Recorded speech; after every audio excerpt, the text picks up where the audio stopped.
और अब नीट प्रतियोगिता की बात। मंगलवार को नीट 2024 के नतीजों की घोषणा के बाद से ही नेशनल टेस्टिंग एजेंसी एनटीए पर सवाल उठ रहे हैं।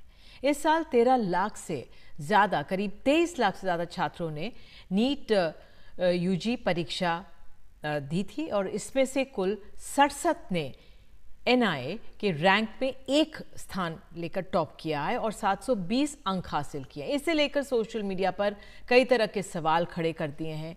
इस बार कई छात्रों के 718 और 719 नंबर आ रहे हैं। 720 का पेपर होता है। जानकारों का कहना है कि मुमकिन नहीं है। एनटीए ने सफाई दी है कि ग्रेस मार्क की वजह से ऐसा हुआ है।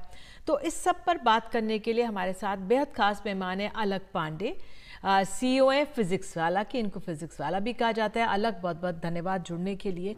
ये आप बताइए, ये हुआ क्या है, कैसे इस तरह के 67 लोगों ने टॉप एक साथ कर लिया? सबसे पहले बहुत शुक्रिया कि आपने कम से कम इस न्यूज़ को हाईलाइट किया। ये इतिहास में पहली बार हुआ है कि एक साथ 67 बच्चों के पूरे नंबर आ रहे हैं, 720 में से 720। अब ये कैसे हुआ, ये तो एनटीए को एक्सप्लेन करना चाहिए, क्योंकि आज तक ऐसा नहीं हुआ है। कभी एक बच्चे के 720 आते थे, कभी 2, कभी 3 के। हद से हद पेपर अगर आसान भी हो जाता है तो 10 के आ जाते। बहुत से लोगों ने कहा कि पेपर आसान है, पर पिछले वर्ष से इस वर्ष जितने भी हम पढ़ाने वाले शिक्षक हैं, हमने कहा पेपर इतना आसान नहीं था कि 67 बच्चों के 720 आ जाएं। अब इससे जो दुविधा है वो ये है कि इन 67 बच्चों के एग्जाम में पूरे नंबर हैं 720। अब जो टॉप कॉलेज है एमबीबीएस के लिए, आप कह दो एम्स दिल्ली, वहां पे जो जनरल सीट हैं वो 46 हैं। यानी कि सारे टॉप बच्चे जो 720 नंबर आए हैं, इनको भी टॉप कॉलेज नहीं मिलेगा। तो ये किस तरह का एग्जाम आपने बनाया है जहां बच्चा पूरे नंबर लाने के बाद भी टॉप कॉलेज में नहीं पहुंच पा रहा है? इसके अलावा जो एक बहुत ही संगीन मुद्दा इसके अंदर दिख रहा है कि हरियाणा के कुछ 1-2 सेंटर हैं जो झज्जर में हैं। इन सेंटर से 8 बच्चों के 720 में से 720 आए हैं। अब आप कहोगे कौन सी बड़ी बात है अगर 1-2 सेंटर से 720 आए हैं। मैं आपको यह बता दूं कि अगर मैं प्रोबेबिलिटी लगाऊं, अगर मैं लगाऊं कि अनुमान ये कब हो सकता है, तो ऐसा होने में 1 करोड़ साल लगेंगे कि किसी एक सेंटर से 8 बच्चों के पूरे अंक आ जाएं, 720 में 720।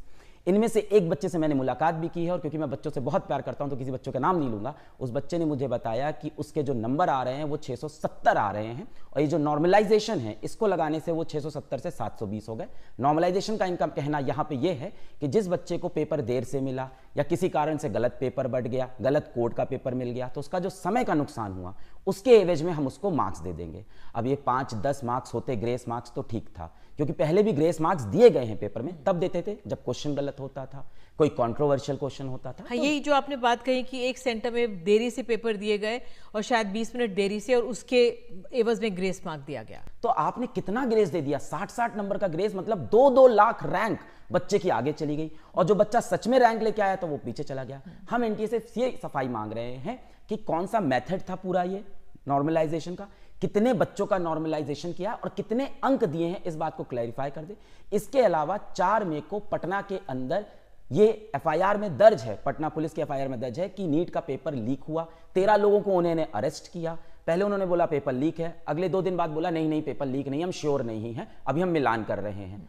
1 महीना हो गया, 2 पेपर मिलाने में 15 मिनट लगते हैं। 23 लाख बच्चों का यहाँ पे फ्यूचर दांव पे लगा है। आप मेरे को 15 मिनट मेरे को दे दो, मैं मिला के बता देता हूं पेपर सेम है कि नहीं।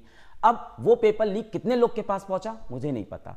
तो ये इतिहास में पहली बार हुआ है कि नीट के अंदर जो कट ऑफ है वो इतना ऊपर चला गया है कि जो बच्चा पहले 650 640 नंबर लाके गवर्नमेंट मेडिकल कॉलेज पहुंच जाता था, आज वो रो रहा है, वो परेशान है। और वो बच्चा जिसके नंबर शायद 610 होने चाहिए थे या 590 होने चाहिए, वो 680 नंबर लेके गवर्नमेंट मेडिकल कॉलेज। बिल्कुल, जो ये अविश्वास इतनी प्रतिष्ठित प्रतियोगिता को लेकर, परीक्षा को लेकर उठाए, वो बहुत ही गंभीर है और चिंतनीय भी है, क्योंकि ये वो बच्चे होंगे कि जो भारी भरकम फीस देकर प्राइवेट मेडिकल कॉलेजेस में नहीं जा सकते। ये वो हैं जो इतना समय लगाकर इसमें आते हैं। आप इस समय बच्चों से क्या कहेंगे जिनका नहीं हुआ होगा, ये जो हुआ है ये परिस्थिति को देखकर, क्योंकि बहुत छात्र आपको सुनते हैं, आप उनको क्या कहेंगे इस समय? मैं उन बच्चों को यही कहूंगा कि आप एनटीए के ऑफिशियल ट्विटर हैंडल पे जाएं और उनसे कम से कम जवाब मांगे। हम देश के नागरिक हैं, हमें संविधान कम से कम ये हक देता है कि हम आपसे जवाब मांग रहे हैं। हम ये नहीं कह रहे कि ये आपकी जो प्रक्रिया है वो पूरी तरह से गलत है। आप ये जवाब दे दो कि कितने बच्चों का नॉर्मलाइजेशन किया है। क्या आपने 10,000 बच्चों का नॉर्मलाइजेशन किया है या आपने 10 बच्चों का नॉर्मलाइजेशन किया? 10 तो नहीं है, 8 तो उस सेंटर से दिख रहे हैं मुझको और अलग अलग जगह से।